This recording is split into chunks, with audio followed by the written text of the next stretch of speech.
Fala galera do Cinepop, aqui é o Thiago Nola e hoje eu trago pra vocês a crítica em vídeo de um dos filmes mais aguardados do ano, o novo filme da franquia Jogos Vorazes, que se chama A Cantiga dos Pássaros e das Serpentes. Então continua assistindo e vê o que a gente achou do filme. Mr. Snow, let me ask you one final time. What are the Hunger Games for?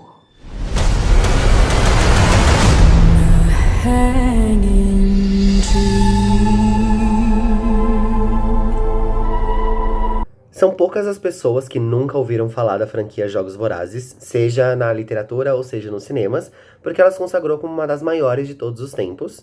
E os livros originais foram assinados pela Suzanne Collins, que também criou Ursinhos Carinhosos, uma curiosidade interessante. E pouco depois, os livros foram levados para o cinema. Em 2012 saiu o primeiro filme da franquia, estrelada pela Jennifer Lawrence. E o filme se tornou um sucesso gigantesco de crítica de bilheteria. E é claro que os outros 2 livros seriam adaptados em 3 filmes.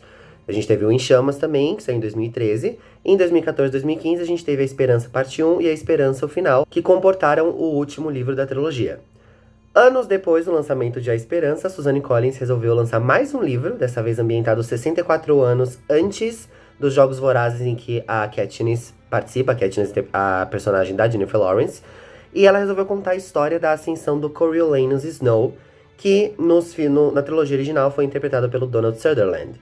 Aqui a gente volta no passado, como já falei, e a gente é transportado à 10ª edição dos Jogos Vorazes, ou seja, tinha acabado de terminar a Guerra Civil entre os rebeldes e que consagrou a capital como o novo monopólio de poder, né? E ocasionou o surgimento dos distritos e dos próprios jogos para lembrar que os rebeldes perderam a guerra e eles deveriam pagar para o resto da vida com tributos. É aquela velha história que a gente já conhece, que ficou marcado bastante na cultura pop e que é relembrado até os dias de hoje.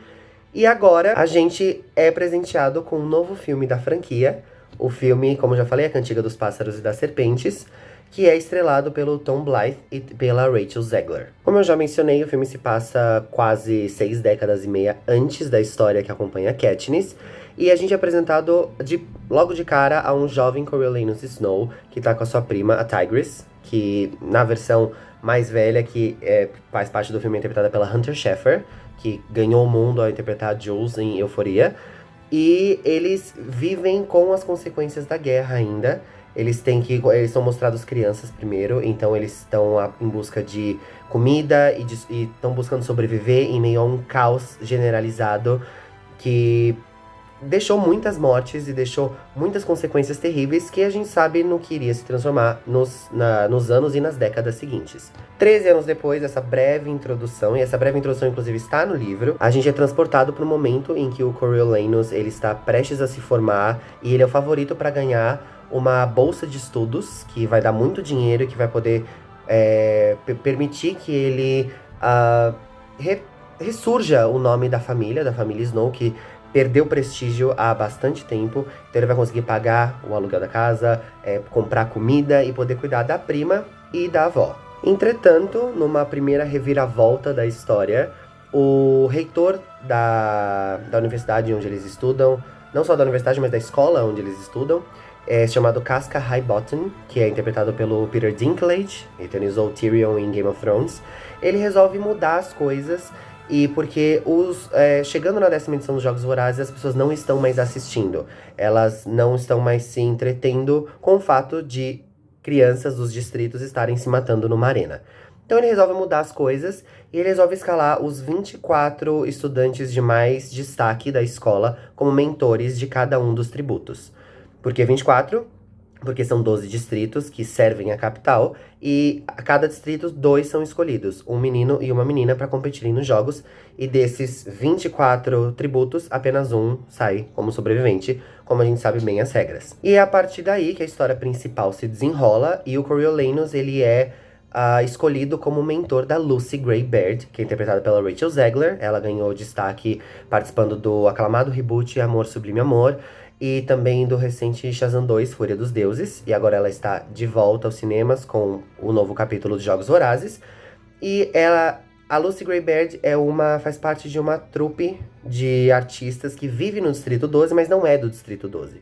Eles migram pelos distritos e eles acabaram parando lá, e ela foi obrigada a participar da colheita, que é o momento onde os tributos são escolhidos. E ele é destinado a ela é destinada a ele, e porque a gente descobre que o reitor da escola, o Casca, ele tem uma picuinha com a família Snow, porque o pai do Coriolanus e ele eram amigos até eles não serem mais por uma grande desavença. O pai do Coriolanus morreu, então, e ele vai fazer de tudo para que o Coriolanus não consiga a bolsa, não consiga o dinheiro, porque uma coisa é vingativa, é uma escolha vingativa do próprio Casca. Só que, para aqueles que leram o livro, ou A Cantiga dos Pássaros e das Serpentes, a gente sabe o que acontece. Mas para aqueles que não sabem, eu vou dar um resumão, sem dar muitos spoilers, porque eu quero que vocês se surpreendam com o filme. O Coriolanus e a Lucy Gray acabam forjando um laço de amizade que deveria ser apenas mentor e tributo, mas se transforma numa amizade. E ele vai fazer de tudo para tentar salvá-la dos Jogos Vorazes, não importa o que ele tenha que fazer. Bom, além dos atores que eu já comentei, a gente também tem a presença da icônica vencedora do Oscar, do Tony, do Grammy e do Emmy, Viola Davis, interpretando a maligna Doutora Volumnia Gaul. Ela é chefe de idealização dos jogos, ela não foi a criadora, mas ela que fica responsável por criar os jogos e as armadilhas, e ela é uma ferrenha defensora da capital. Ela odeia os rebeldes e ela quer fazer de tudo para colocar os rebeldes e os membros dos distritos nos lugares em que a que eles pertencem, ou a que eles pertencem na visão dela. Porque ela é uma ferrenha defensora da capital e ela sabe que ela tá na parte dos vitoriosos. E ela é um personagem, ela interpreta uma personagem de tanto destaque, que o destaque é maior do que nos livros, inclusive. Porque Viola Davis é uma das grandes atrizes de todos os tempos, e ela tem uma versatilidade invejável nas telas, e ela brilha com originalidade. A gente fica com medo dela e com raiva, e ela é aquela vilã que a gente sentia falta nos cinemas, que é uma vilã que não tem uma backstory trágica e que não deixa a gente se apaixonar por ela de um jeito bom. E sim, a gente ama odiá-la.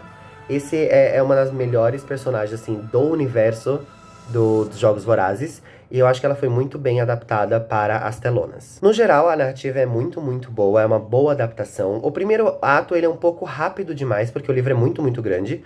Ele é um pouco rápido demais, ele lança algumas coisas ocasionais para mostrar como a relação entre o Coriolanus e a Lucy Gray foi construída.